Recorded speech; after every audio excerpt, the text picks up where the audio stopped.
नमो बुद्धाय आदरणीय बंदे जी। नमो बुद्धाय। मेरा प्रश्न कर्मों के परिणाम के ऊपर है। दो जी। टाइप के दुष्परिणाम देखे जाते हैं, एक तो टेम्पररी रहता है और एक विपाक टाइप रहता है। तो इन दोनों मतलब दुष्परिणाम है और विपाक है, इसमें अंतर क्या है और इस पे सॉल्यूशन कर्म क्या का है?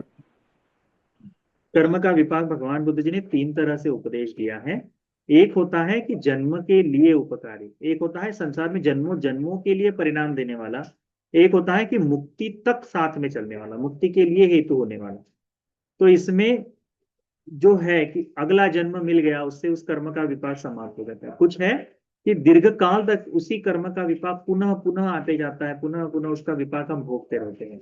इनसे बचने का एक ही है कि अपने जीवन में जितना अधिक कुशल कर्म की राशि बनाकर इस संसार से मुक्त हो जाए उतना अच्छा है। अन्यथा ये जो संसार है तो चलते ही रहेगा।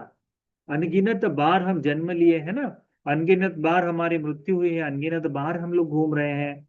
तो इसमें आप ये ध्यान रखो कि इससे बचने का दूसरा उपाय ही नहीं मुक्ति के अलावा। ये निरंतरता से हो जाएगा। अभी इस समय मनुष्य लोक में बुद्ध की वाणी सुन रहे हैं, इसलिए हो सकता है कि आपके मन में वो भाव आ जाए कि हाँ, मैं धर्म का आचरण करूं। पर कल को यहां से मृत्यु को प्राप्त कर कर आप पुनः कई जन्म जन्म हो जाए, पुनः मनुष्य लोक में आ जाए, और यदि बुद्ध की संगत न मिले तो हमारे हाथों अकुशल होना संभव है ना। तो उस तरह से हमको उस बात को ध्यान में रखना है। और कुशल करते हुए निर्वाण की इच्छा ही अपने मन में प्रबलता से रहे, इस बारे में चिंतन करना है। ठीक है। ठीक। नमो बुद्धाय भक्त जी। वंदना भक्त जी। नमो बुद्धाय। भक्त जी, मन में राग द्वेष मोह ये तो स्टोरेज की जैसे जमा है। तो इसको एक एक संवेदना से बाहर आए तो उसकी स्थिति से कैसे जाने, कम कैसे करें कि ये राग आया, ये द्वेष आया, किसी बदी ईर्ष्या आई, किसी की बदल द्वेष भावना आई, वासना आई। ऐसे एक घटना मन पर आती रहती है, आक्रमण करती रहती है। तो इससे बच कैसे जाने कि इसको कम हो जाए, ये स्टोरेज कम हो जाए, बोझा कम हो जाए, ऐसा कैसे कम कर सकते ये बड़ा कठिन काम है उपासना। ये जो है ना, इसलिए धर्म में धर्म का पालन हमें बड़ा, क्योंकि अभी जिस वर्तमान स्थिति में है, चारों ही दिशाओं से हम राग की उत्पत्ति के लिए हेतु होने वाले काम में चले हुए हैं। फोन उठा लो, उसमें राग के लिए है। आप टीवी देख लो, उसमें राग के लिए है। आप वर्तमान पत्र खोल दो, उसमें राग के लिए है। यहाँ तक कि बातचीत जो है, हमारे स्कूल की शिक्षा से लेकर हमारी जो बातचीत है, वे सारी ही चीजें राग को जन्म के लिए ही प्रेरित कर रही है ना। तो अब सोसाइटी उस तरह से बिल्ड कर दी है अभी। इससे बचने के लिए सबसे अच्छा तरीका ये है कि धर्म के अनुसार धीरे धीरे आचरण करो। धर्म के अनुसार आचरण करोगे तो धीरे धीरे ये सारी चीजें दूर होती जाएगी। अनवांटेड चीज जो है, जो बिना काम की जो चीज है, जो हमारे जीवन में धर्म को बाधा उत्पन्न कराए, उस बारे में अधिक सोचने की आवश्यकता ही नहीं है।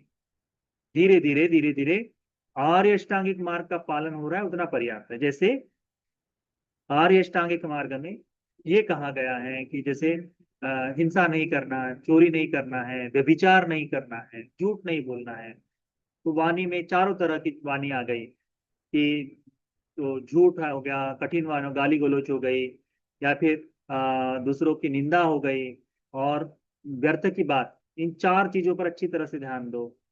अपने पत्नी के अलावा उससे आगे सोचने की इच्छा मत करो, अपने पति के अलावा इससे परे सोचने की इच्छा मत करो, जाने की इच्छा न करो। इस धर्म पर बिल्कुल स्थिर कायम रहो। तो आर्य अष्टांगिक मार्ग के अंतर्गत रहकर तुम धर्म का पालन कर रहे हो, इस तरह से होगा।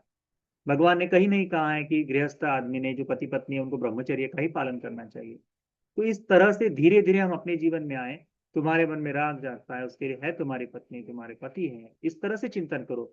इससे बाहर जाने की आवश्यकता नहीं। प्रेम को भीतर ही खोजने की करो कोशिश, तो वो ज्यादा अच्छा रहेगा। और जैसे वाणी में जो व्यर्थ की बात है, इसको जितना अवॉइड करते जाओगे, जितना टालते जाओगे, उतना उतना धर्म के पालन के लिए, धर्म के जीवन के लिए सहायता मिलती जाएगी, सुगमता आती जाएगी। ठीक है। ठीक ठीक। ठीक है। सोनम, अंतिम प्रश्न है। हाँ, क्या पूछना चाहते हो?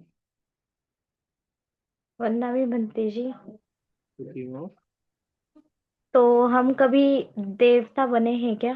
देवास हाँ, हाँ, और सभी ब्रह्मा? लोग भी बने।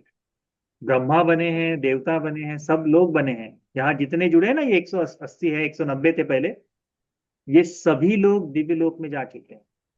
ये सभी लोग निरय भी जा चुके हैं। ये सभी लोग ब्रह्मा रह चुके हैं। हम सभी लोग चक्रवर्ती राजा भी रह चुके हैं। सब लोग रहे, इस दुनिया का हर एक प्राणी उस तरह से जीवन जीते जीते आता है। भगवान बुद्ध जी एक बार चींटियों को देखकर हम मुस्कुराते हैं और कहते हैं, मुस्कुराते हैं, तो आनंद मंदिर जी पूछते हैं, भगवान आप मुस्कुरा क्यों रहे हैं? भगवान कहते हैं कि आनंद, ये देख रहे हो चींटियां?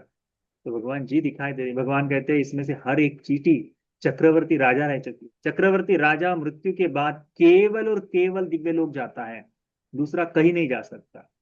हम मनुष्य मरकर निरय जा सकते हैं, परंतु चक्रवर्ती राजा नहीं जा सकता। भगवान कहते हैं चक्रवर्ती राज भोगने के बाद, दिव्य लोक में जाने के बाद, आज ये तिरच्छान लोक में भी आकर गिर गए हैं, चींटियों के जन्म में ले गए। क्यों? क्योंकि संसार के दुख में अभी भी फंसे हुए हैं। तो हम सब आए हैं, हम लोगों में दिव्य गुण भी है। हमें अच्छे चिंतन जागते हैं, बुरे चिंतन जागते हैं, सारी चीजें हमारे लिए है। आप जिसको जैसा बढ़ावा दोगे उसको वो वैसी चीज बढ़ते जाती है। अपने आप को अधिक लोभी बनाते जाओगे तो लोभ धर्म अधिक बढ़ता जाएगा। अपने आप को राग में अधिक बढ़ाते जाओगे तो राग धर्म अधिक बढ़ता जाएगा। और हम मोह में तो फंसे हुए हैं ही, इसीलिए कोई आता है ना, तो उस बात को ध्यान रखो, ठीक है। मुक्ति, थैंक यू मुक्ति सो ही मच। एकमात्र ऐसी चीज है जो हमको इस दुख से बाहर कर सकती है। नहीं तो हम सभी सुख भोग चुके हैं, सभी कुछ ब्रह्मलोक का सुख भोग चुके हैं। ठीक है, इतना पर्याप्त है। ये अंतिम प्रश्न है करके बोले थे, फिर भी प्रश्न पूछना है। ठीक है विवेक सिंह।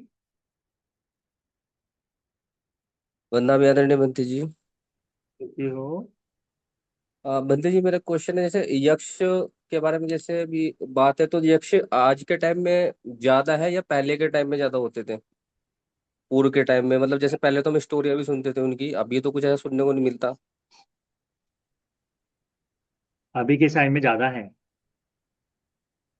हाँ बंटी जी, वही कैसे ज्यादा है, मतलब वही मुझे जानना है, क्योंकि अभी मैंने आपसे ही सुना था, तो इसलिए मेरा क्वेश्चन था ये।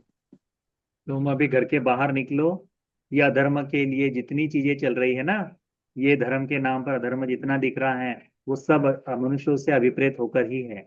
इसको ध्यान में रखो, ठीक है, उतना पर्याप्त। ठीक है बंटी जी, साधु साधु साधु।